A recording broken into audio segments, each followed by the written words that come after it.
Welcome to the Boardroom Brain podcast, everyone. I'm your host, Dr. Lauren Cook. I cannot wait for our guests that we have joining us today. I just finished their book. I loved it. You're going to want to read it too. Let me introduce to you Leigh Marz. She is a leadership coach and collaboration consultant who has led diverse initiatives, including a training program to promote an experimental mindset among multi-generational teams at the NASA Goddard Space Flight Center, and a decade-long cross-sector collaboration to reduce toxic chemicals in partnership with the Green Science Policy Institute, Harvard University, IKEA, Google Green Team, and Kaiser Permanente. She's the co-founder of Astrea Strategies, and Leigh lives in Berkeley, California with her husband and their daughter.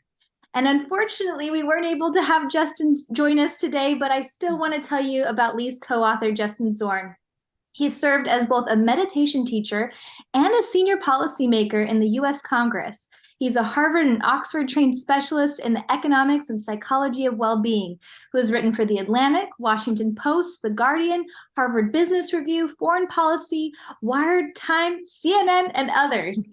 And before we dive in, I want to let all our listeners know where they can find their book called Golden, The Power of Silence in a World of Noise. Like I said, I just read it. It's going to be our pick for Brain Health Book Club here in the month of January.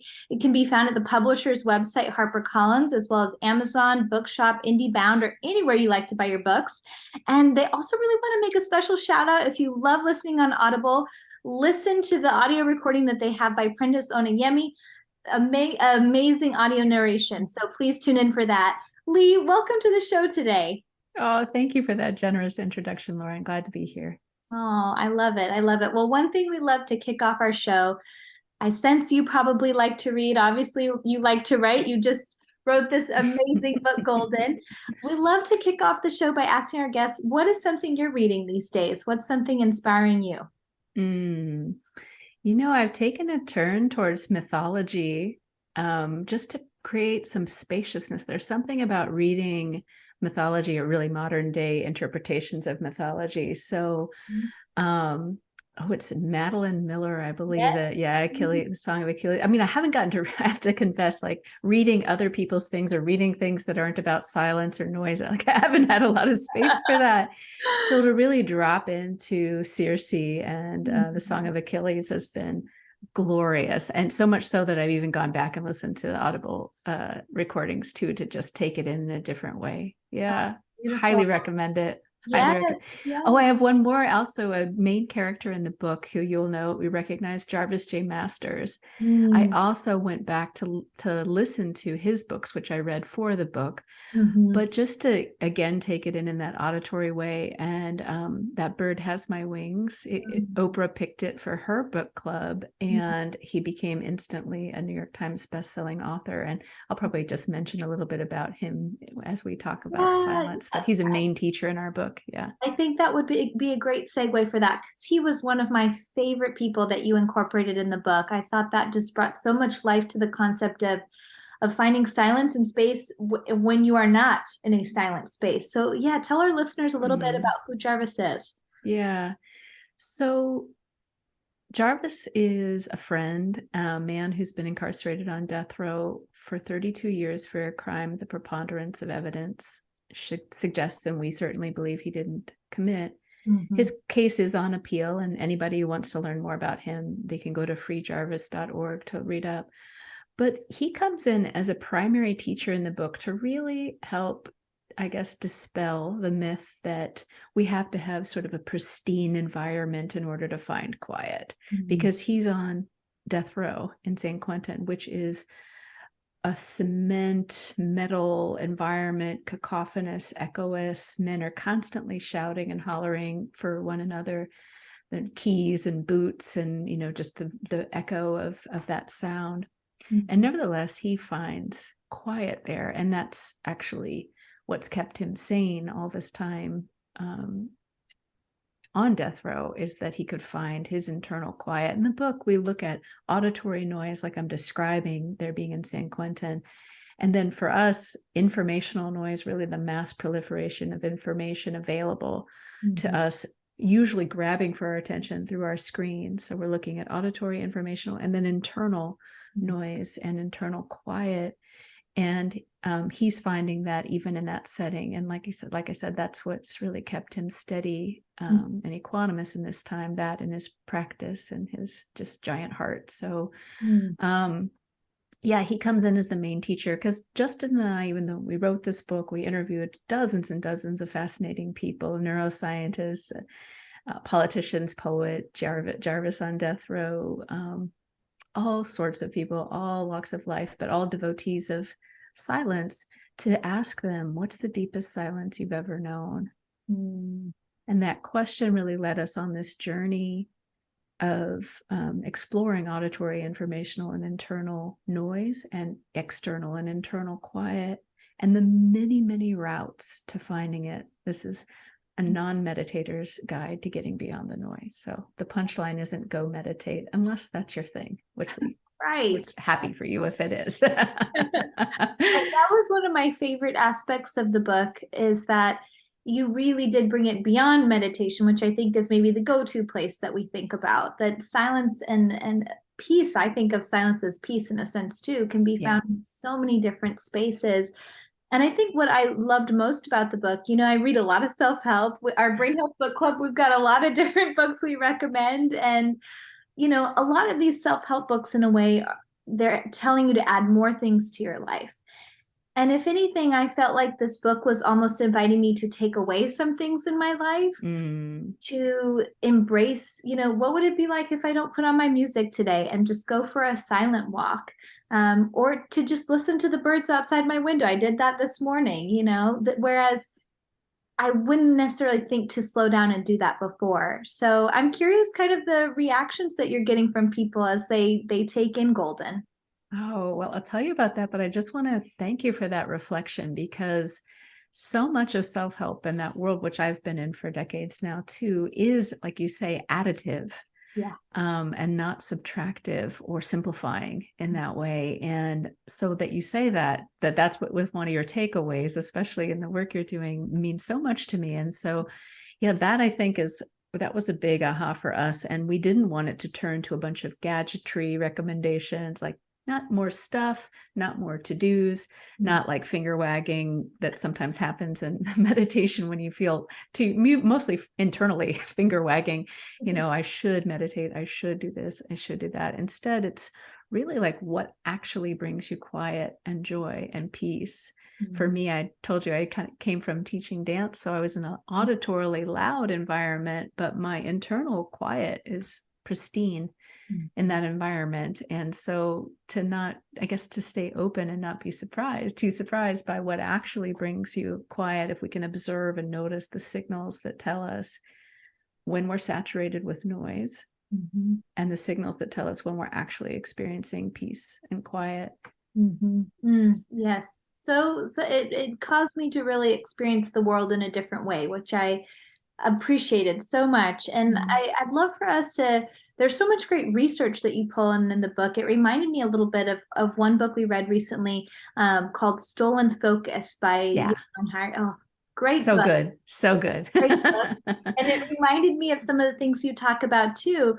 We're not imagining this. There is more noise now, and it really does affect our mental health. Even the research you pulled in about the Nixon era, and how there was actually a movement to really try and reduce health as a public health measure, and learning how, things changed with the Reagan administration. That was all new information for me. So can you share with our listeners a little bit about how noise really is increasing in our environment? Yeah, absolutely. So we, ask this question, is it really louder? Does it just feel like it? And the answer is, it's not just you, listeners. It is louder, exponentially, and on all types of levels. So we look at auditory noise, that which we experience in our ears, and really even in our nervous systems when it's quite loud. And we look at a proxy indicator for that, because we're not really so great at measuring decibel levels here.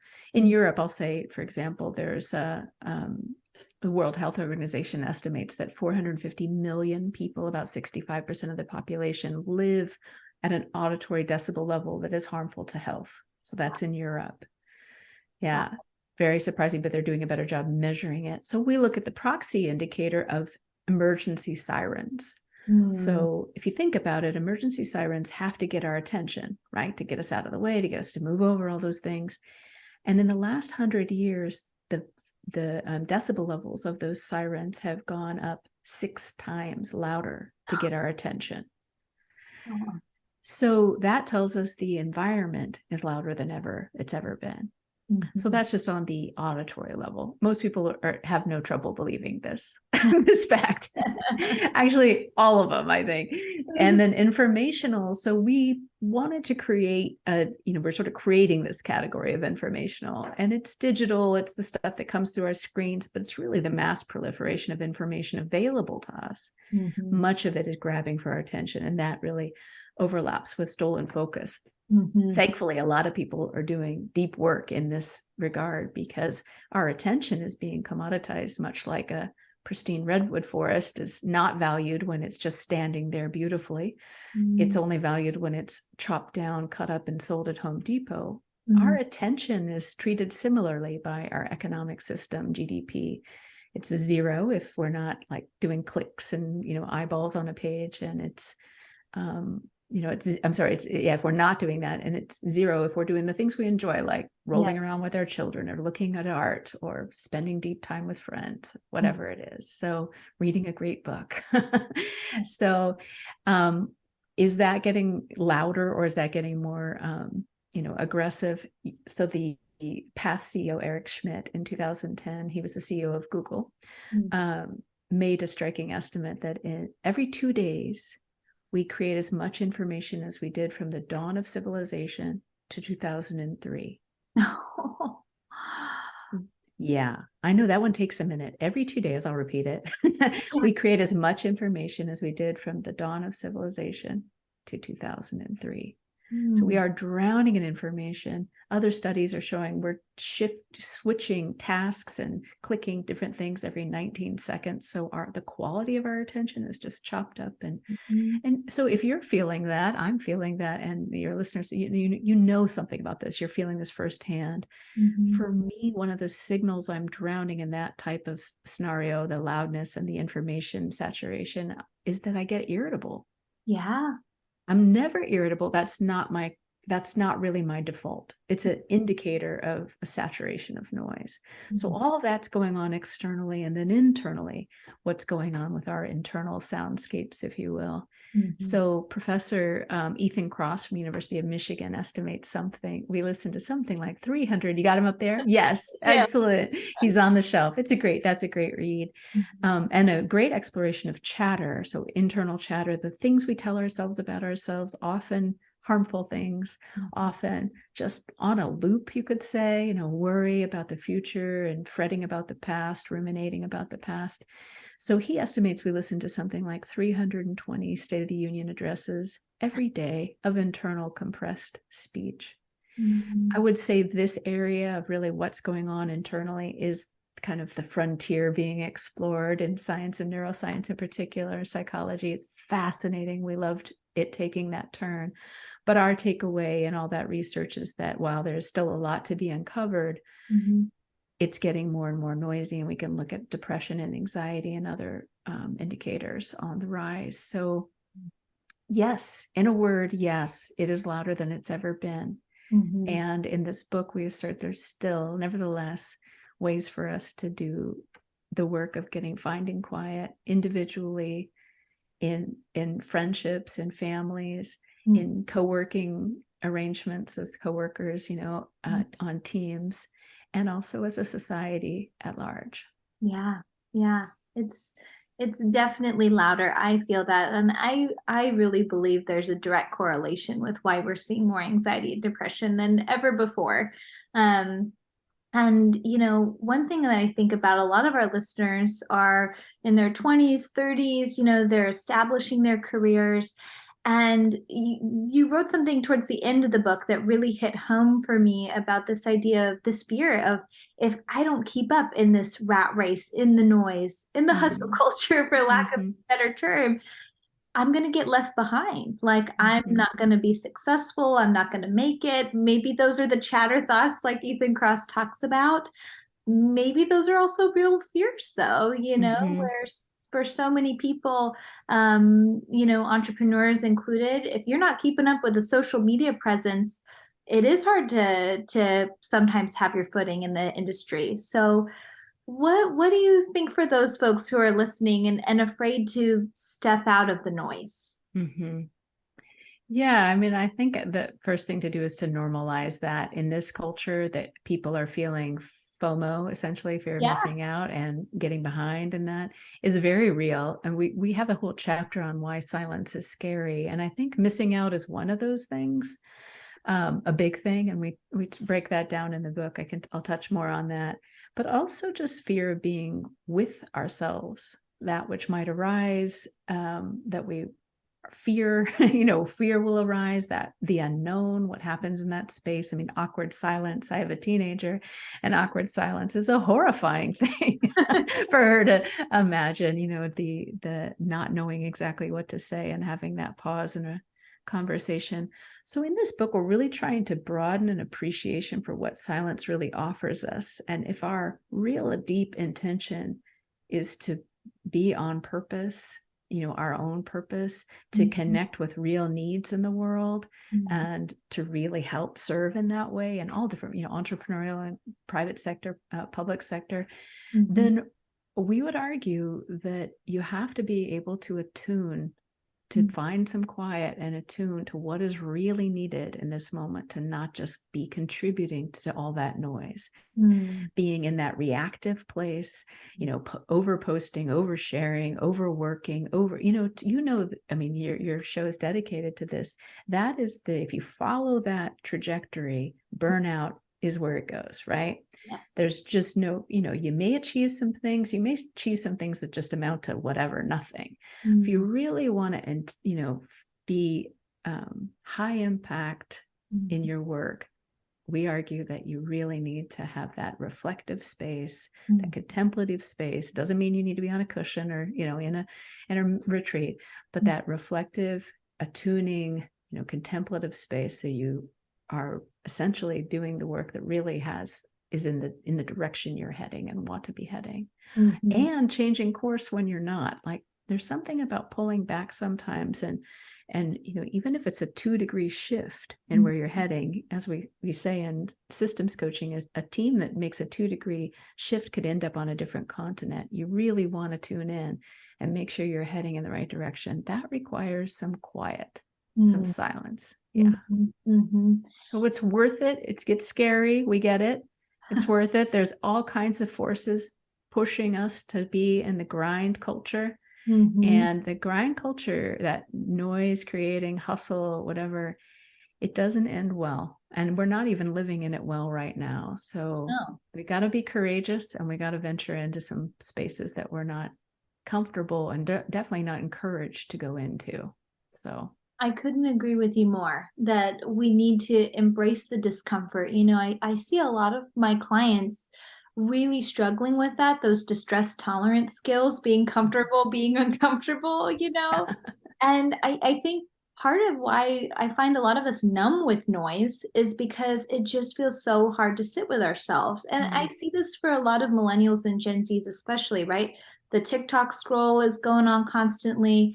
We've always got a podcast we're listening to. I mean, the amount of minutes people spend on their Spotify playlists, right? It's like a point of pride. Uh, what advice would you have? I want to lean even more into that awkward silence you were just speaking of. What are some tangible ways that people can lean into that maybe uncomfortable silence and step into that a bit more? I'd like to touch on that, and also kind of just, we're not being prohibitionist here. It's like definitely not anti-podcast, right? Definitely not, anti an Audible book, or even some zoning out, some it's just staying really, really attuned. When am I actually quietening myself? Like, my brother's in podcasting, and he says, podcasts make that internal chatter go quiet when I get engaged in a story. So that's like a good use of podcasting. I'm taking in information. I'm like getting out of the the internal chatter, that worry. So sometimes it can be the perfect thing, but it's not always the perfect thing. And just to pay attention to when you're actually stuffing too much in and creating all those. So it's about those signals I just touched on just a little bit. So there are signals, physical, somatic signals. We might have a tightening in the jaw. There's just a couple, the shoulders come up to the ears. You're irritable with your loved ones and friends. All those kinds of, there's some, emotional things, some physical signs. Could be even how your thinking is going, if it is getting more looped and more maybe fixated, obsessive. So that's a sign that it's too much. It's too much. You need to pull back, and find some quiet. Now, when is it quiet that's really bringing you quiet? Well, it might be something kind of unusual. Like I said, I just taught a dance class and that created that internal quiet. So we spoke with a professor of biobehavioral health and medicine at Penn State, Joshua Smythe. He said, quiet is what people think quiet is. And he told us about a guy in one of his studies. He does these large scale mindfulness and stress reduction studies. This gentleman was a chainsaw carver. Oh, That's how he found his quiet. So flow states of all kinds can be those things, moments of awe, doodling, crosswords, a ritual of making coffee with just 10% more focus and mindfulness on it, any number of things. So really, I would say to look throughout your life and find those places and give them more juice, like give them more, honor them more. They're doing something really important. When you just step outside to hear the song of birds, for example, or take in the wind or the sun and let it just be on your skin for a bit, that's not just that's not just nothing. That's not just cutting out on work or something. That's getting replenished. That's connecting with life. yes. That's a beautiful thing, and we need it, and we're way too disconnected. At this point, most of us feel that way. There's so much more available to us when we're actually connected on a bigger, broader level to other humans, to the life itself. It will make for more beautiful relationships, more quality work. But that piece about silence, I'll just say one thing about, is just like to be a little bit, to give yourself even like little bite-sized chunks, kind of little experiments with silence. So maybe you haven't seen a friend for a really long time and you're going to get together, and of course you're going to want to catch up a lot. Maybe you're going on a hike, say. So I'll often do this loop where the uphill is like, we're going really fast and we're complaining about all the things, or we're all fired up, or we're all excited, and we get nice and tired. And then we get into the top to some kind of view, and we just hold a little bit of silence there together and take that in. So silence doesn't have to be in solitude. It can be with others. You can make a little agreement, and just kind of build that capacity together. It could be fun. Yeah. Oh, that's beautiful. I love the theme of flow in that. I'm a huge fan of Mahaley Csikszentmihalyi. Getting in those flow states. And also I'm really hearing a theme of gratitude in what you're saying, of being really present to just take in, to not just go through the motions. I think so many of us are so future forward focused of like, what's my next deadline, my next box to check. And what I'm really hearing in what you're saying, Leigh, is be present, soak it up like a piece of bread with some olive oil, and really lean into that gratitude piece. Do you feel like gratitude ties in with this element of sitting and embracing the silence sometimes?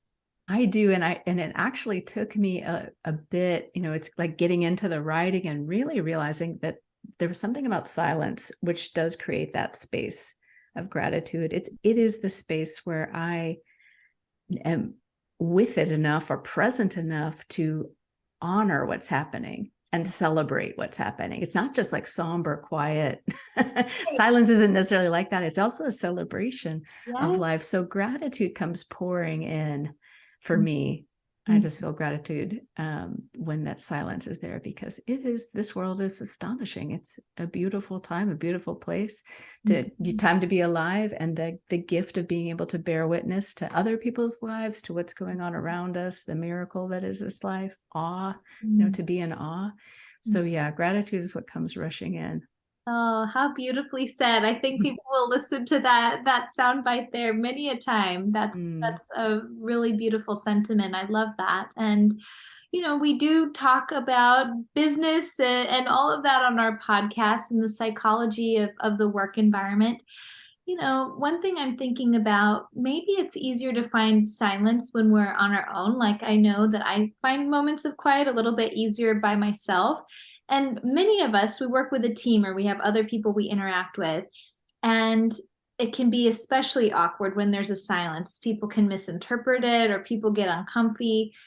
What advice do you have, for people in their work environments for how we can maybe normalize moments and times of quiet, because that's when all the good stuff can really bubble up. Well, that's it. I think it really starts with a bit of a conversation and some awareness. So I work with a lot of introverts, and a lot of scientists and engineers are introverts. And we don't realize this, but when we come together in workplaces, we are biasing towards an extrovert, towards the quickest and the fastest. That's the tyranny of the quickest and the loudest and the fastest. And our quality of thinking, our quality of let's say it's idea generation on a team really goes down, becomes more conventional if we just go with that quick, fast, that speedy, loud thing. So it really takes some time in a meeting for some people to really chime in, offer ideas, even those of us who are more extroverted, to actually hear the quieter voices in ourselves, right? So it's really to everyone's benefit that we create a little bit more space. So what does that look like? And so I'm very interested in this as I'm working with a lot of teams who are coming together for a shared mission, something complicated, or actually I'll say something complex, like removing toxic chemicals from our homes and environment. And so this is not something that's like the answer is going to be easy peasy or else we would have had it already. So we really need to deeply contemplate and deeply strategize. So creating space even inside a meeting to maybe connect first and foremost why we're here together. Why is it important to work on this? Just like a minute of just letting the road dust settle from where we came and all the hectic of whatever we're leaving behind, and get present to the purpose. So that can create a little bit of space in no time. To do idea generation, for example, a little differently, to allow for some internal reflection. Maybe people can write or think alone. They can post ideas, again, in silence or in relative silence, give people a chance to peruse, even give some little dots or something that you can vote, and giving people the overnight to think on things. Yes. So we can take this on. I mean, of course, it depends on who's in charge and decision makers and their willingness. But if we can open a conversation, if it's a more open work environment, there's so much that can be shared in terms of research of psychological safety and all these things that quiet helps facilitate. And so there's plenty of evidence that that brainstorming I talked about, that's all the fastest and large, doesn't do us any good. We know that just takes up time. None of us want to waste more time, right? That if we actually do create more time for reflection, more ways for different types of thinkers and learners and speakers to contribute, then we will have a diversity of ideas come in. That makes for better decisions. That makes for better, programs and plans and products and all those things. So, and then when we go off into more deep thinking modes, that we don't pack the agendas. Everyone loves the coffee breaks the most when you're at a conference, right? There's a reason for that. It actually gives you a little time to reflect and be. So it again, it depends on your work environment. You may not have a lot of control. We talk about sphere of control in the book, and you mentioned an individual work can be in that central circle of sphere of control, that which we have the most control over. It's us making a deal with ourselves. Okay, I'm going to set my timer for 50 minutes and I'm going to get up and walk outside. I'll finish my thought and then I'll walk outside, get a little sun rays, hear the bird song, hear the wind, and then come back in and start writing again. That's my deal with myself. I don't have to negotiate with anybody. I don't have to convince anybody. It's awesome. And sometimes on some teams and in work environments and in different situations, we can really invite in conversations where, you know, the default in this open office environment, we might say, is that we can interrupt each other or IM each other all the time, anytime, for any reason. And their expectation is to respond immediately. Right. So what that does to our attention is chop it up, and we don't get any opportunity for deep work, which is another area I'm sure you've looked into with Cal Newport's work. So important. The quality of our work, you know, we don't get that deep, thoughtful way to contribute, you know. So can we bracket the times that, you know, where we have focused work, and then we have the time to do meetings, and we're expected to IM respond to that message, not instantly, but within however many hours, anything. We can open the conversation, and usually, well, actually, I would say usually, but you asked about the response to our book. One response is that no one is arguing with us about this being a problem. The noise and the lack of sight, not one person, nobody, everybody gets it. So there's a shared yearning. That means there's so much space to create something new, to question the default of how we are together, because that drive that we talked about with the economic system and the hustle culture, you know, it's going through every aspect of our lives. And creating that like, but the quality and the depth, and that, you know, the ability to reflect and really do good work, be in right relationship with one another, be thoughtful about what our purpose is for being here, and, you know, how we want to contribute in this life is like, yeah, we need space for that. It requires space. It's so worth it. Yeah, we need it so much. And it is hard, deep work, you know. I think part of why this has all happened is, and you write about this in the book, these quick dopamine hits are so addicting, whether it's the like on Instagram or the quick IM. That's so much, in some ways, easier cognitive load than let me just respond to this, than really sitting in that maybe discomfort of the deep work of, I don't have a quick answer for this, and I gotta like lean in the muck of that, you know. I can't, my little checklist, I can't check a box in 10 seconds over that one. So do you feel like that's something that we almost need to like get back and practice with, build more bandwidth to get comfortable sitting in the deep work? Because I think a lot of us, maybe we've lost some capacity to do that sometimes. Yeah, I'm afraid. I mean, I've seen it in myself for sure. And sometimes what I'll do is actually with your little to-do list, which I also write out because that's so satisfying, is say, you know what, I'm going to do 20 minutes of ticking those boxes, and it's going to be awesome. And then I'm going to put all that away, put on my do not disturb, and do some deep writing, because I can already tell my attention is divided. Like there's something I really want to get done on that awesome little list. So I'll do that. I'll feed that, you know, feed that wolf, and then come over here and feed the wolf of deep reflection. I like that. Yeah, both and. Like it doesn't need to be either or, but bracket things, you know, put a timeline on it, start to really, I have a timer like within arm's reach. I time everything gets a little time. I mean, if I'm trying to focus or to, you know, and I want to not just go down rabbit holes, or, you know, maybe I say I want to go down a rabbit hole, but I'm going to do it for 15 minutes. And then I'm going to get focused on what I'm here to do. You know, have your fun, Leigh, and go do and get your work done. So be really, you know, this again, prohibition it's never worked for me, but creating a little containment and remembering really what is it that I'm here to do, the bigger why. That helps me kind of keep it on the road. That's such a great tip, like, because I'm similar in that perhaps, you know, I get really overwhelmed by the idea of deep thought. It's easier for me to, you know, do the Instagram post today than I'm writing a book right now myself. We're in the editing process, and that is some deep work, you know. Oh, yeah. And the timer strategy was the best thing for me this summer when I was writing of, okay, I can set 60 minutes on the clock, set the phone away, set everything away, and just be in it. That personally helped me get into the deep work a lot more than, all right, let me put on the to-do list, write book, you know? Right. Way too overwhelming. So I think containing it through time is really helpful when it feels hard to tackle. Yeah. And if you find like to really notice, okay, 50-minute, I mentioned that specifically, that ended up just being the right amount of time for me to do a drop in chunk of writing or reviewing or editing. At a Mhm. certain point, my body needs to move. I need to do a little something different. I can come right back and start again.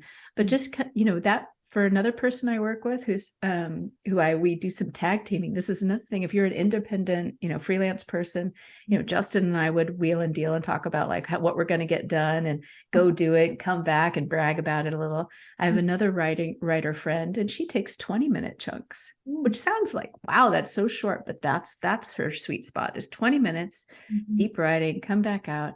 So it's about you. And this is really, it's like points back again and again to our lived experience, not what someone else, some other expert tells you.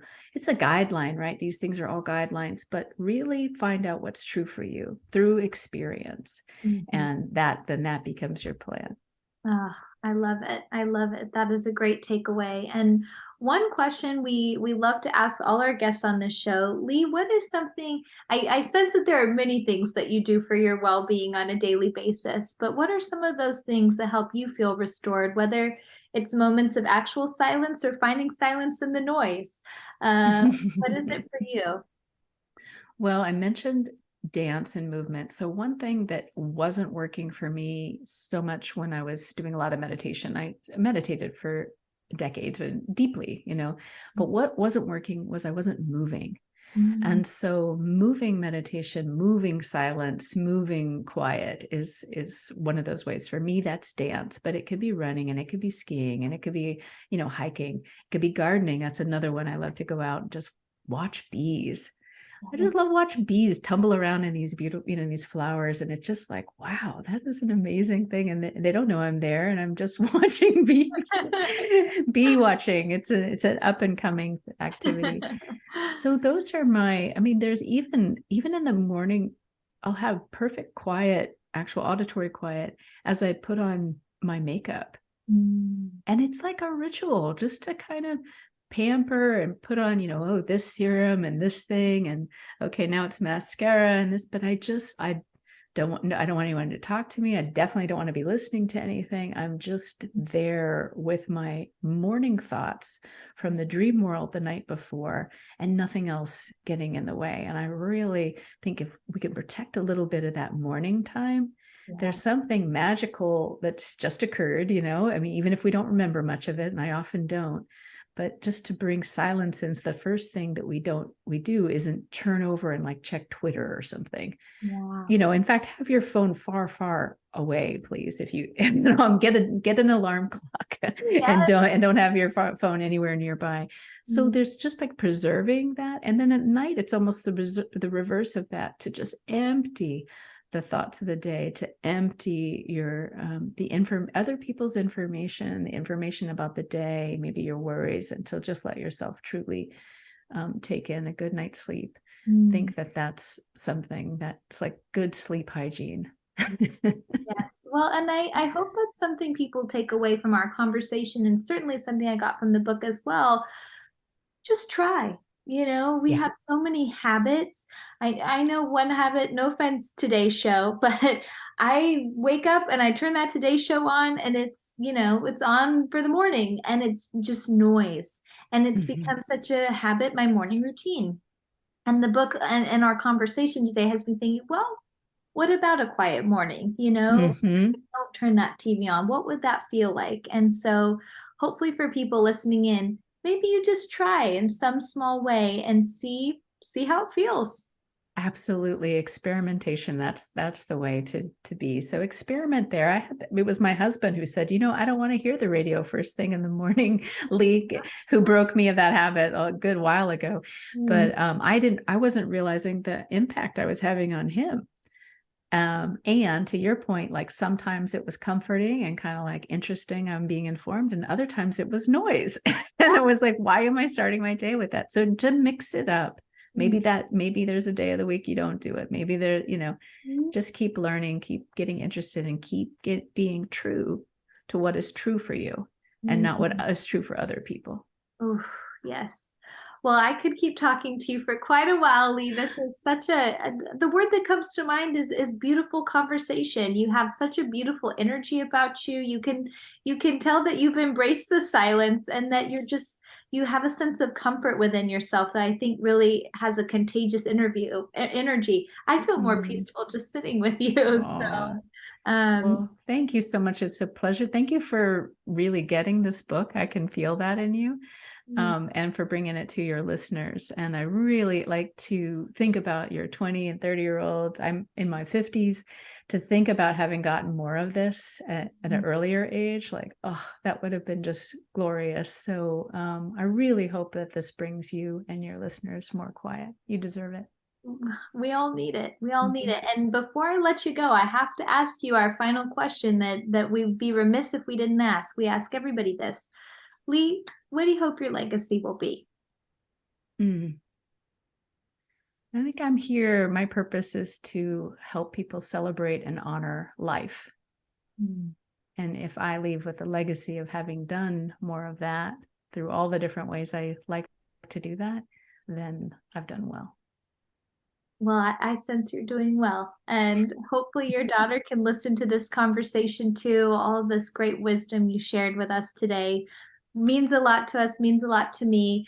And Leigh, tell folks where they can get in contact with you and your co-writer, Justin, and where they can learn more about Golden. Yeah. So as you pointed out, you can find Golden, The Power of Silence in a World of Noise at Amazon, at our HarperCollins publisher. It's being published in 14 different languages, and Audible, the reader, Prentice Onyemi, is amazing. His voice is buttery and quiet and awesome, and he makes it better. So those are all the ways to find the book. We're at AstreaStrategies.com. That's ASTREA strategies.com. That's where we do our work of bringing contemplation and communications together in a deep way. And so you can find us there.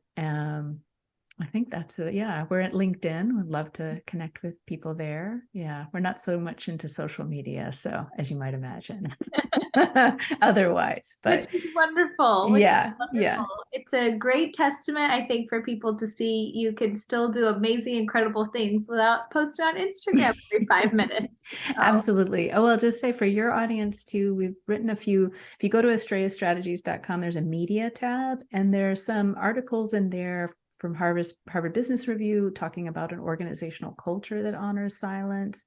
Fast Company did a piece. So there's a bunch of articles and things that are really workplace focused. So if people want to learn more about that, go deeper that way, as well as wellness and all those things. We've been talking to everybody, and it's been delightful. Oh, I have loved the conversation, and I've loved listening to your other conversations on this. And everybody, as we get ready for the month of January ahead, join us for the Brain Health Book Club. I think Leigh and Justin, I think you might be joining us for the month book conversation. So if you are signed up for this month, you'll get a chance to actually get to speak with Leigh and Justin yourself. So tune in for that. Leigh, what a gift to have you on the show. Thank you so much. Thank you so much. I'll see you soon for the book club. All right.